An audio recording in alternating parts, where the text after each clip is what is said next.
दोस्तों, एक बार फिर आपका स्वागत है आपके अपने कार्यक्रम हमारी धरोहर में। आज हम आपको दिखलाने जा रहे हैं भोपाल का प्रसिद्ध यासीन खां का महल। जी हाँ, ये वही महल है जो भोपाल रियासत के संस्थापक कहे जाने वाले सरदार दोस्त मोहम्मद खान के सबसे बड़े बेटे नवाब यार मोहम्मद खान ने सन 1734 में बनवाना प्रारंभ किया, जो कि पूरा बनकर सन 1740 में तैयार हुआ। तो दोस्तों, आज हम आपको दिखला रहे हैं भोपाल के ऐतिहासिक महत्व का यासीन महल। ये यासीन मोहम्मद खां का महल जो है, यासीन मोहम्मद खां के नाम से ही बना गया। ये यासीन मोहम्मद खां यार मोहम्मद खां के पुत्र थे। अब चूँकि यार मोहम्मद खां की बात है, इसलिए यार मोहम्मद खां के बारे में पहले थोड़ा सा बताना ज़रूरी है। यार मोहम्मद खां साहब नवाब दोस्त मोहम्मद खां साहब के पुत्र थे, जिनका जन्म करीब 1709 के अंदर हुआ था। ये जब 1723 की जब ट्रीटी हुई, जब निज़ाम यहाँ पे आए थे, और निज़ाम के वक्त में बालाजी राव से इनके जो संधि हुई थी, उसके एतबार से इनको बहुत पैसे नवाब यार मोहम्मद खां को तकरीबन 10 लाख रुपए के देना पड़े, और उसकी गारंटी के लिए यार मोहम्मद खां को उनके साथ जाना पड़ा। यार मोहम्मद खां उस समय केवल 11 वर्ष के थे। जब ये यार मोहम्मद खां 1726 में दोस्त मोहम्मद खां की वफ़ात हो गई, उसके बाद तकरीबन 2 साल के बाद यार मोहम्मद खां हैदराबाद से वापस आए, तब उनका क़याम यहाँ पे रहा। भोपाल में आने के बाद यार मोहम्मद खां साहब के पुत्र यासीन मोहम्मद खां के लिए उन्होंने इस महल का निर्माण किया, और इस निर्माण करने के बाद इनके पुत्र आज भी, उनके वंशज आज भी इसी महल में रह करते हैं। यासीन मोहम्मद खां के इसी महल का ताल्लुक़ और भी कई चीज़ों से है, क्योंकि इनके भाई नवाब फैज़ बहादुर साहब भी इस महल में रहे, और इसके साथ ही नवाब हयात मोहम्मद खां साहब भी इसी महल में रहे। इसलिए नवाब जब फैज़ बहादुर साहब ने जब इस महल के अंदर से अपनी हुकूमत की शुरुआत करी, तो उसके साथ ही उन्होंने अपना एक अलग महल भी बनवा लिया, जिसमें आज वो दफन है।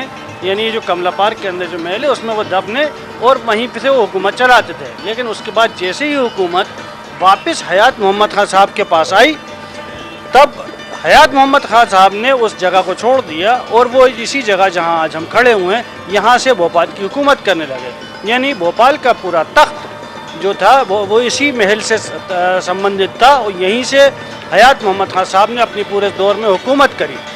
1777 के बाद से जब इनके हयात मोहम्मद खां का जो दौर शुरू हुआ, तब भी वो इसी महल में रहे, और उनकी वफ़ात होने तक वो इसी महल में रहते रहे। इसके पश्चात उनके पुत्र हयात मोहम्मद खां साहब के एक जो पुत्र थे नवाब गौस बहादुर साहब, वो भी इसी महल में रहे, लेकिन बाद में कुछ अरसे के लिए उनको यहाँ से जाना पड़ा। इसके बाद उन्हीं के पुत्र गौस मोहम्मद खां साहब के पुत्र मुइज़ मोहम्मद खां साहब, और उनके पुत्र यासीन मोहम्मद खां दूसरे नंबर के, वो भी इसी ख़ानदान से ताल्लुक़ रखते हैं, और वो भी यहीं रहे। इसलिए जब वो इस महल में रहे, तो उनका ताल्लुक़ भी नवाब दोस्त मोहम्मद खां से ही संबंध था, और इसी ख़ानदान के रहने की वजह से ये दोनों ही यासीन मोहम्मद खां इसी महल के अंदर रहे। और ये भोपाल का पहला महल माना जाता है, क्योंकि यार मोहम्मद खां साहब ने ये इसको शहर बसाने में पीर दरवाज़े के पास ये पहला महल बसाया था, जो आज भी यासीन मोहम्मद खां के नाम से जाना जाता है।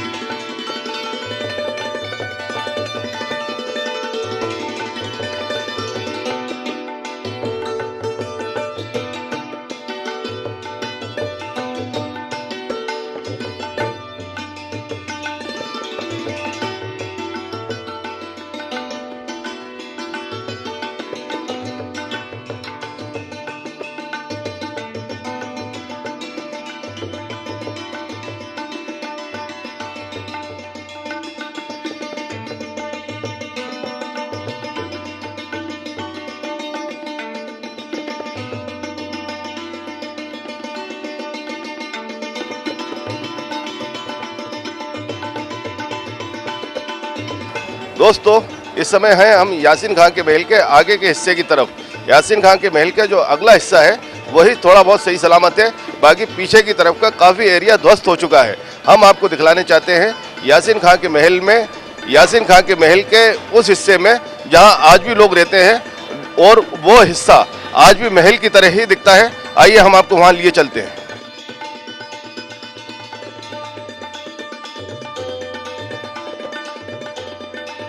इस समय हम मौजूद हैं यासीन खां के महल के उस हिस्से में जहां आज भी नवाब यासीन मोहम्मद खां के वंशज रहते हैं और महल का यह हिस्सा उस जमाने में जब बनाया गया था हूबहू वैसा का वैसे ही है।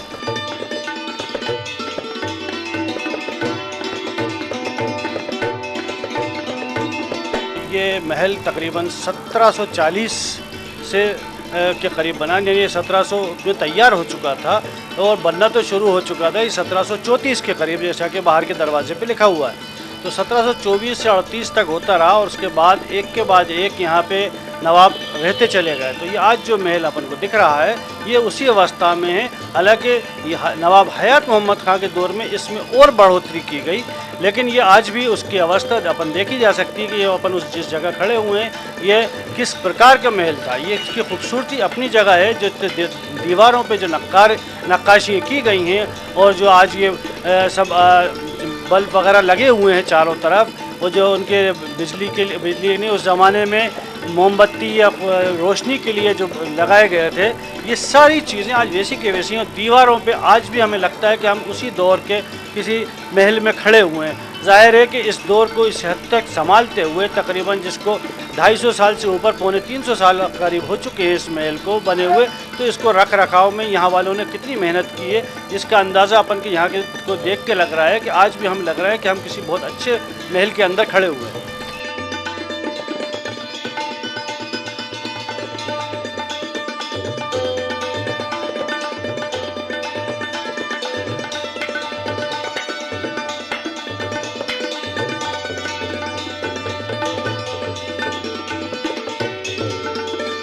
यासीन खां के महल के हम उस हिस्से में मौजूद हैं जहां आज भी नवाब परिवार के वंशज रहते हैं और यहां पीछे की तरफ दीवार में 3 फोटो लगे हैं। रिजवान से हम जानते हैं कि ये कौन लोगों के फ़ोटो हैं और इनका यासीन खां के इस महल से क्या संबंध है।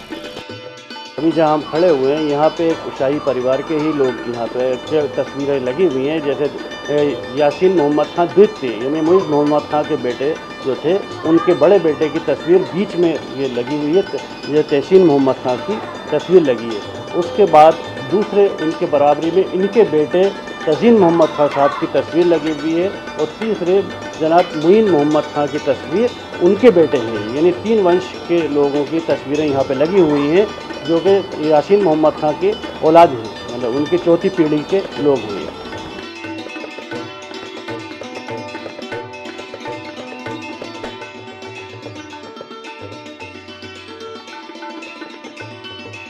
दोस्तों अब हम आपको दिखलाने जा रहे हैं यासीन खां के महल के अंदर बना वो आतिशदान।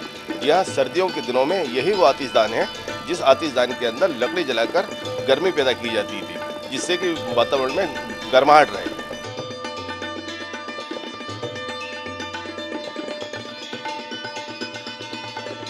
दोस्तों जैसा कि आप मेरे पीछे की तरफ जो झरोका देख रहे हैं, ये वो झरोका है जहाँ पर नगाड़े बजाने वाले बैठकर जब रियासत के नवाब आया और जाया करा करते थे तब यहाँ पर वो बैठ के नगाड़ा बजाते थे, जिससे कि ये संकेत मिलता था कि नवाब या तो महल के अंदर आ रहे हैं अथवा महल से बाहर जा रहे हैं। तो दोस्तों ये यासीन खां का महल एक ऐसा महल है जिसमें नवाब यार मोहम्मद खान साहब ने जब यासीन खां का महल बनवाया तब से लेकर आज तक इस महल में के कोई ना कोई रहता आया है और इसी कारण इसमें बार बार पुनर्निर्माण के कार्य हुए हैं। तो दोस्तों अभी लेते हैं एक छोटा सा ब्रेक और ब्रेक के तुरंत बाद हम आपको दिखलाएंगे यासीन महल से जुड़े कुछ और प्रसंग।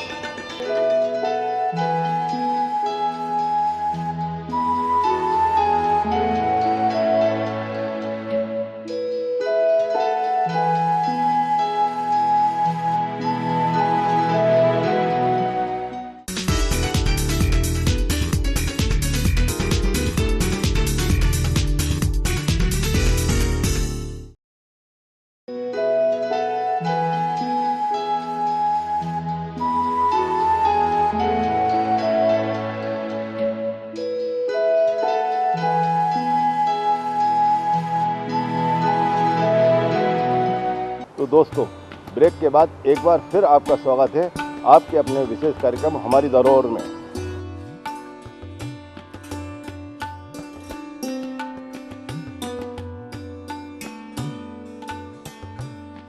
भोपाल का ऐतिहासिक महत्व का यासीन महल, जिस महल में नवाब हयात मोहम्मद खान साहब ने रहकर भोपाल रियासत की कमान संभाली। उसी यासीन खां के महल में अस्मत बेगम का कत्ल हुआ।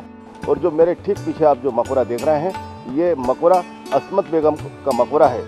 यहाँ इसी मकबरे के पास एक लाल इमली का दरख्त है और उसी ज़माने की बनी हुई एक मस्जिद है जो लाल इमली वाली मस्जिद कहलाती है। जिन परिस्थितियों के अंदर फैज़ बहादुर साहब की वफ़ात के बाद हयात मोहम्मद खां साहब को गद्दी बिठाया गया था, उनमें ख़ास थी माजी ममोला, जिन्होंने पूरी कोशिश करके उनको गद्दी पे बिठाया था। इसलिए उनकी ताकत हमेशा साथ रही। और उनकी यार मोहम्मद खां साहब की दूसरी पत्नी थी अस्मत बेगम। ये दोनों ही का साया हयात मोहम्मद खां के साथ था।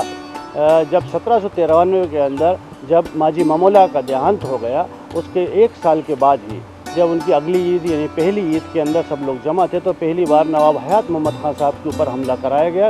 ये हमला था निजात मोहम्मद खां यानी पुत्र यासीन मोहम्मद खां नंबर 1, तो उनके ऊपर हमला कराया गया, जिसके अंदर निजात मोहम्मद खां साहब परसराम चौकीदार की वजह से मारे गए। इसके बाद जो दूसरे लोग जो थे, इसमें जो हकदार थे, जो सामने चाहते थे, हुकूमत करना चाहते थे, उनके लिए सबसे बड़ी अड़चन अस्मत बेगम थी और गुल ख्वाजा, यानी कि गुल ख्वाजा जो किन्नर थे और नवाब हयात मोहम्मद खां साहब के बहुत करीबी हो चुके थे और उनके वो पूरे हुकूमत को संभाल रहे थे। ये ईद के दिन जब ये सब लोग यहाँ जमा हुए थे, तब उसके बाद दूसरे हालात के अंदर जब ये यासीन मोहम्मद खां के महल में मुरीद मोहम्मद खां और उनके साथी जब यहाँ पे आए, तो वो सब लोग जमा थे, तो उन्होंने उस दिन इसकी कोशिश करी कि इनको भी ख़त्म कर दिया जाए। तो जब वो पर्दे में बैठी हुई बातें कर रही थी, उसी समय पे इनको उनके साथ कई लोगों ने मिल के अस्मत बेगम को मार दिया, वहीं ख़त्म कर दिया। और उसी के साथ गुल ख्वाजा भी उसी के साथ ख़त्म हो गए। और एक मोहम्मद अली बोहरे जो उस वक्त सपोर्ट थे, और शायद ये मोहम्मद अली बोहरे पहले बोहरे हैं जो भोपाल में आए थे, वो भी इसी हालात में मारे गए। और उन्हीं की अस्मत बेगम की मज़ार यहाँ पे हैगी। तो इसके बाद के हालात भोपाल से अंदर बहुत बदलते गए, क्योंकि जितनी अड़चनें थी वो ख़त्म हो गई और वज़ीर मोहम्मद खां और मुरीद मोहम्मद खां इसमें आ गए। इस सिलसिले के अंदर जब उनको वफ़ात की गई हुई थी, तो इसने मुरीद मोहम्मद खां का पूरा हाथ था और मुरीद मोहम्मद खां ने इसका पूरा इल्ज़ाम गौस मोहम्मद खां साहब को दे दिया कि ये उनकी तरफ से ये सब कुछ किया गया है और उन्हीं की वजह से अस्मत बेगम की वफ़ात हुई है।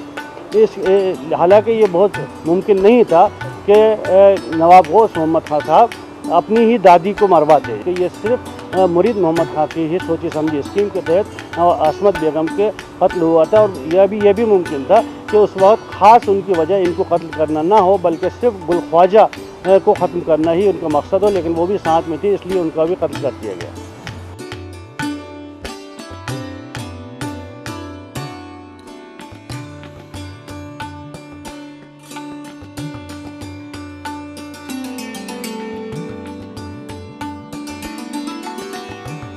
जी हाँ, ये वही मकबरा है अस्मत बेगम का, जिनकी की हत्या भोपाल के उसी प्रसिद्ध यासीन महल में सन 1797 में कर दी गई थी।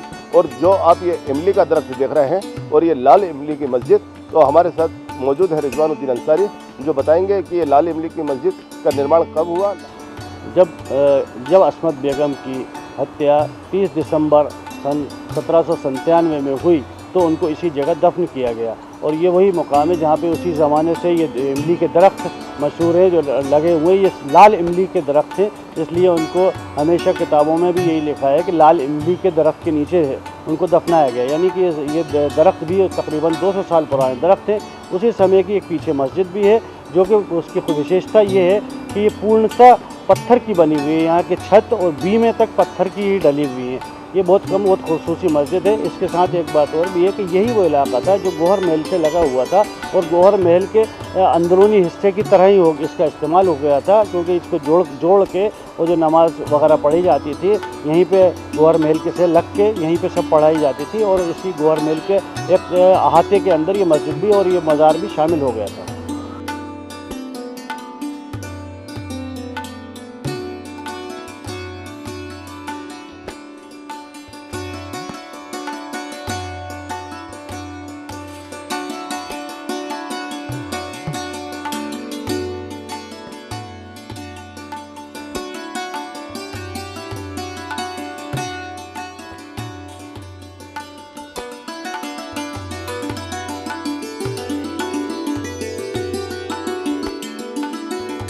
तो दोस्तों, आज हमने आपको आपके अपने विशेष कार्यक्रम हमारी धरोहर में दिखाया भोपाल का प्रसिद्ध यासीन महल, साथ ही असमत बेगम का मकबरा और भोपाल की लाल इमली वाली मस्जिद। जी हाँ, साथ ही वो दरख्त लाल इमली का जो रियासती दौर की एक शानदार निशानी है। तो अब हमें और हमारी टीम को इजाज़त दीजिए, इसके बाद फिर हम हाजिर होते हैं भोपाल की किसी एक और ऐतिहासिक धरोहर के साथ। धन्यवाद।